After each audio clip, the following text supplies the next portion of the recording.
बिहार में वक्फ कानून को लेकर बढ़ा सियासी तनाव। तेजस्वी के वक्फ वाले बयान पर बीजेपी का बड़ा हमला। बीजेपी बोली, क्या शरिया कानून लागू करने की सोच रहा है इंडी गठबंधन? समाजवाद वाले नमाजवाद की ओर जाकर खड़े हुए कि हम समाजवाद के पक्ष में भाजपा और जदयू खड़ा है, और आज के ये राजद और समाजवादी पार्टी जैसे दल नमाजवाद के पक्ष में जाकर खड़े हो गए।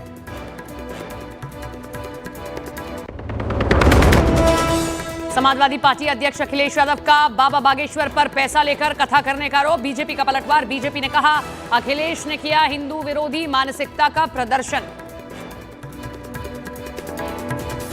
कई कथावाचक हैं जो 50 लाख रुपए लेते हैं। कोई किसी की हैसियत है कि धीरेन्द्र शास्त्री को बुला ले अपने घर कथा के लिए?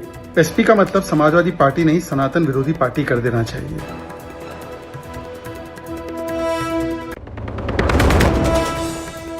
महाराष्ट्र विधानसभा सत्र से ठीक पहले फडणवीस सरकार ने स्कूलों में 3 लैंग्वेज पॉलिसी का आदेश लिया वापस। नई कमेटी का सरकार ने किया ऐलान।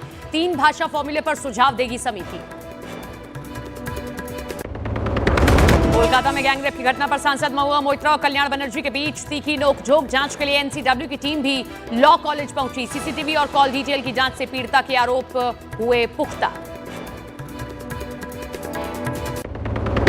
प्रयागराज में सांसद चंद्रशेखर आजाद के समर्थकों का हंगामा। कई गाड़ियों में की तोड़फोड़ और आगजनी। पुलिस ने कड़ी मशक्कत के बाद हालात पर पाया काबू। कई उपद्रवियों को किया गिरफ्तार।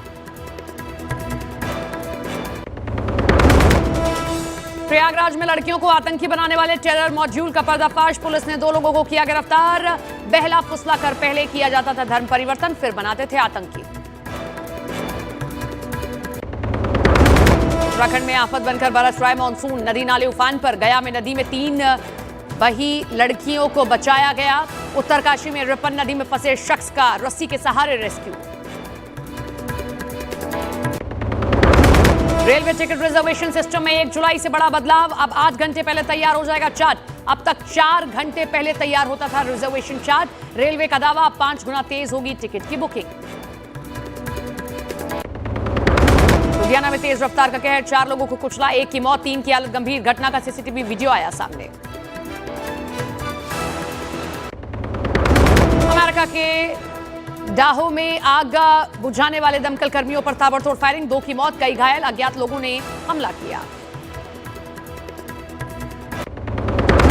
एक्ट्रेस शेफाली जयसवाल की शुरुआती रिपोर्ट से बड़ा खुलासा। शेफाली का ब्लड प्रेशर तेजी से गिरना और हार्ट अटैक मौत की घटना वाले दिन व्रत पर थी शेफाली। लिया था anti ageing injection. Presented by Hamdard foods India. और बड़ी खबर आपको बताएं, कोलकाता रेप केस से जुड़ी यह खबर, जहां सुप्रीम कोर्ट ने इस पूरे मामले में स्वतः संज्ञान ले लिया है। एडवोकेट सत्यम सिंह की याचिका को कोर्ट ने पंजीकृत किया है। याचिका में सीबीआई जांच, पीड़िता और गवाहों को सुरक्षा और 50 लाख मुआवजा और जनप्रतिनिधियों की विवादास्पद टिप्पणियों पर कार्रवाई की मांग की गई है। यह मामला जल्द ही सुनवाई के लिए सूचीबद्ध हो सकता है। कोर्ट ने संस्थागत सुधारों और महिला सुरक्षा पर चिंता जताई है। यह घटना न केवल मानवता बल्कि न्यायिक प्रणाली की साख पर गंभीर सवाल खड़े करती है। तो बड़ी खबर आप देख रहे हैं, स्वतः संज्ञान यानी कि खुद से सुनवाई करने की बात सुप्रीम कोर्ट की ओर से की गई है। कुछ केसेस होते हैं जिन पर सुप्रीम कोर्ट स्वतः संज्ञान लेता है। उनमें से ही एक केस कोलकाता गैंगरेप केस, जिस तरीके से बर्बरता की हर हद को पार कर दिया गया। 4 लोगों ने, मनोजीत मिश्रा समेत 4 लोगों ने उस छात्रा के साथ में गार्ड रूम में किस तरीके से दरिंदगी की हर हद को पार कर दिया। और अब यह क्लियर भी हो रहा है कि इन्हीं के द्वारा यह सब किया गया, क्योंकि एक आरोपी के फोन से रेप का वीडियो भी मिला है। इसीलिए अब कोलकाता गैंगरेप केस में सुप्रीम कोर्ट ने, देश की सर्वोच्च अदालत ने स्वतः संज्ञान ले लिया है। शंकर आनंद हमारे साथ, हमारे सहयोगी जुड़ गए। शंकर, और क्या डिटेल्स आप शेयर कर रहे हैं? देखिए, कोलकाता में जो लॉ स्टूडेंट के साथ में सामूहिक दुष्कर्म का जो मामला सामने आया था, इस मामले में कोर्ट ने संज्ञान लिया है। दरअसल इस मामले पर एक याचिका दायर की गई थी। याचिकाकर्ता सुप्रीम कोर्ट के ही एक वकील हैं, सत्यम सिंह राजपूत, उनके द्वारा ये याचिका दायर की गई थी। और उसके बाद इस मामले में जल्द से जल्द सुनवाई की मांग की गई है। और जिस तरह से अगर देखा जाए, सुप्रीम कोर्ट ने इस मामले में स्वतः संज्ञान लिया है और इस मामले पर आगे किस तरह से सुनवाई होनी है, इस मामले से तमाम जो डॉक्यूमेंट्स जो है बकायदा, वो उसकी मांग की गई है। और यह याचिका जो है भारतीय संविधान के अनुच्छेद 32 के तहत दाखिल की गई है। और यह मामला जल्द ही सुप्रीम कोर्ट में सुनवाई के लिए सूचीबद्ध होने की उम्मीद है। और कोर्ट ने भी इस मामले पर निष्पक्ष जांच और संस्थागत सुधारों की आवश्यकता है, इस मामले की मांग की गई है।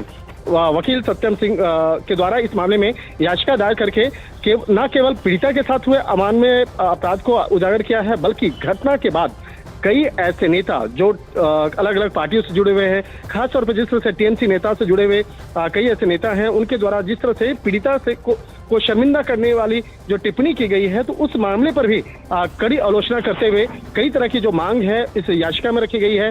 तो देखना लाजमी होगा कि अब इस मामले पर जब सुनवाई की अगली तारीख मुकर्रर की जाएगी तो किस तरह से उन तमाम दलीलों को कोर्ट के सामने रखा जाएगा। बहुत बहुत शुक्रिया शंकर आपका तमाम जानकारी के लिए।